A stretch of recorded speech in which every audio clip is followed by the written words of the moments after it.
Internet znači внатрешна мрежа. Ќе речете човек, зошто почнува вака проповедта владиката? Затоа што внатрешна мрежа е многу слично како што ние христијаните треба да живееме и воопшто да постоиме. Тоа што значи?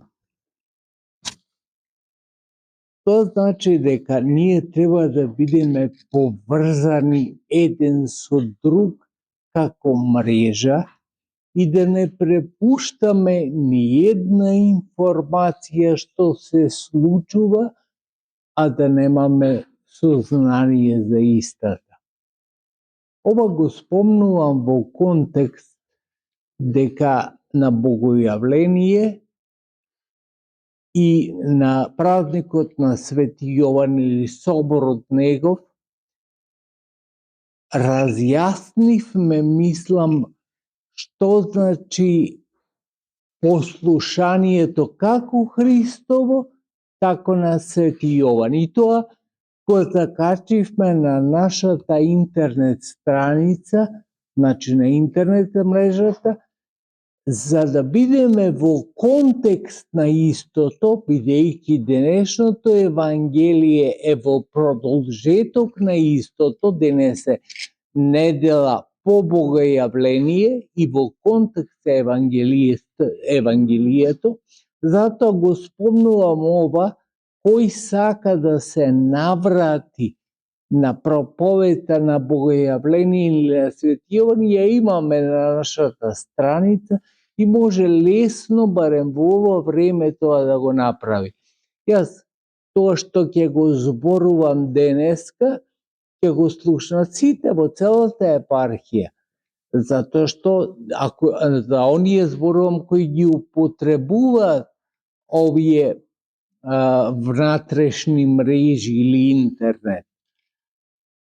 Тоа што го зборував пред една седмица, во суштина нема потреба да го повторувам сега, зашто истото може да го најде секој од нас на интернет, а денеска да се надградиме. Со што? Со онаа содржина на Евангелието која ни ја покажува првите зборови Христови од проповедта негова откако се крсти, се покајте се зашто се приближи Царството Божјо. Зборови кои се надоградба на неговото послушание на Бога и Оца, како и на послушанието на Свети Јован Претеча и Крстител на зборовите Христови.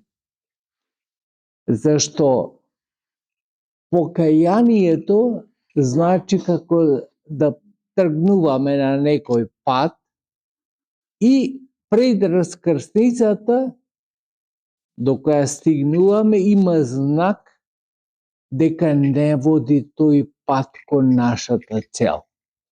Значи, ако од тука сакаме да стигнеме до Солун, а ние одиме преку Скопје, сме го сгрешиле патот.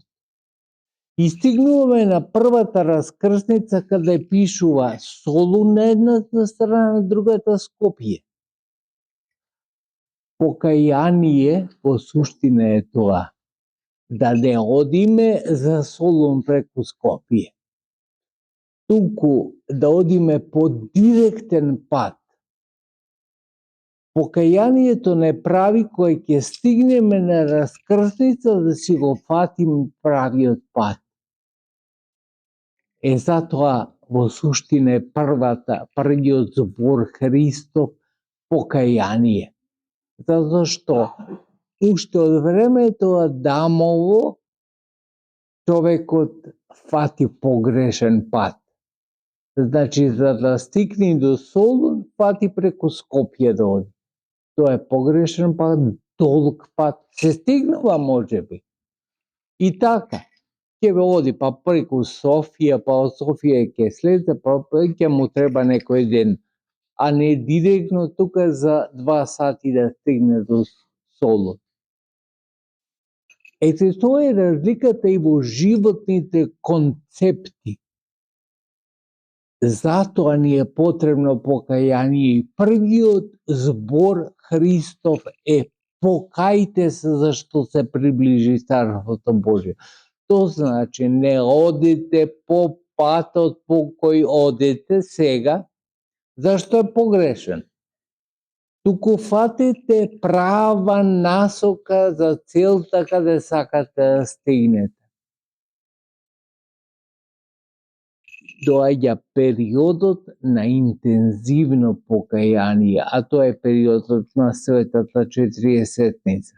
За многу кратко време почнува најавата на Светата Четириесетница, а после месеци нешто ќе дојде и самиот ден на почеток на Светата Четириесетница. Тогаш интензивно треба да биде нашето покаяние. А што ќе ми рече човек, па често пати оние кои не се доволно упатени, ќе што да се каеме, не убив јас човек, не направив некој голем греф па да се кајам. Не, браќи и сестри, не вели Христос само убиците се кајат или оние кои направиле големи смртни гревови, туку оние кои го промашиле пат. А кој пат е промашен? Патот зашто се приближи Царството Божјо. Тој пат кон Царството Божјо е промашен. Оди човекот стекнува богатство, прави куќи, купува коли, не знам, купува земја и на крај ги се замине од овде. Не се вика тоа промашување.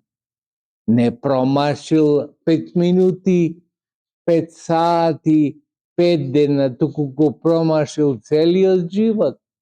Зашто ништо од тоа не може да земи. Кај ќе го однесе човекот тоа што го печелел овде? Од тој пат ни вели Христос да се тргнеме.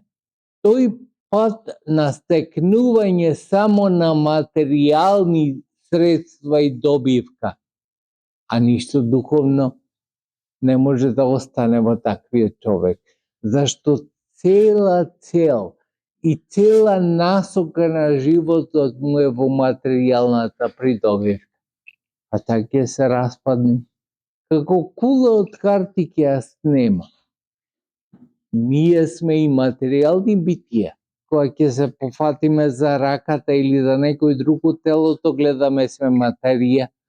Треба и да јадеме, треба и да пиеме, треба и други материјални работи да вршиме.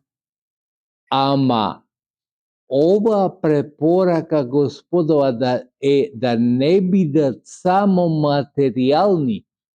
А колку луѓе во животот живеат само материјален живот?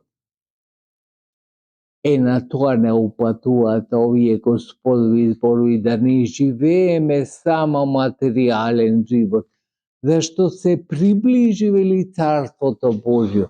А тоа значи човек тој има желба да биде учесник во Царството Божјо, уште тука го менува начинот на живот, не води оној пат на материјална придобивка кон Царството Божјо, зашто Царството Божјо има други патишта и други вредности. Тие патишта и тие вредности треба да ги прифатиме. И само заради тоа вели Господ покајте се, а тоа значи променете го пат. Не ве води тој пат подалек од гробот, ако се одлучите да живеете само материјален живот. Ама ако се одлучите да живеете духовен живот, тој живот ќе ве одведе во Царството кое се приближува, а тоа е Царството Божјо. Нема да бидиме нематеријални битија во Царството Божјо, Не би требало погрешно да разбереме дека ние треба само духовно да се надградуваме, а се материјално друго да умреме од глад, што се вели, и заради други материјални потреби. Не, ние сме и материјални и духовни битија. Меѓутоа, акцентот да не го ставаме на материјалното живење, како што го ставаме сега. А ретко кој човек барем исто ги поставува вредностите на духовниот и на материјалниот живот. Најчесто луѓето живеат во најголем процент само материјално. Затоа ни вели Господ, покајте се. Сменете го патот, сменете насоката која ве води во погрешен начин на живот. Затоа и дојде. И друг пат сме зборувале тоа, затоа дојде Господ за да ни ги отвори очите, што велиме. Духовните очи, некој може слеп и роден да е, не може да му ги отвори очите. Ама духовните очи нема таков човек што не може да му ги отвори. Слеп нека биде за телесните очи, може духовно да гледа и да предвидува и пророк дури да биде, ако се предаде на Господа. Тоа, браќи и сестри, не советува Господ во своите први зборови на проповета, покајте се, зашто се приближи Царството Божјо. А ние, на кратко да ги сватиме тие зборови, сменете го правецот на движење во животот. Тоа значи покајте се. Пат одберете кој води кон Царството Божјо, а не пат код смртта и код гробот, код распаѓањето. Ете, тој контекст не го дава Господ после овие божикни, богојавленски празници и денеска во неделата после Богојавление. Нека милоста Божја биде со сите вас. Нека ве чува, нека ве храни и нека ви даде се најдобро во животот.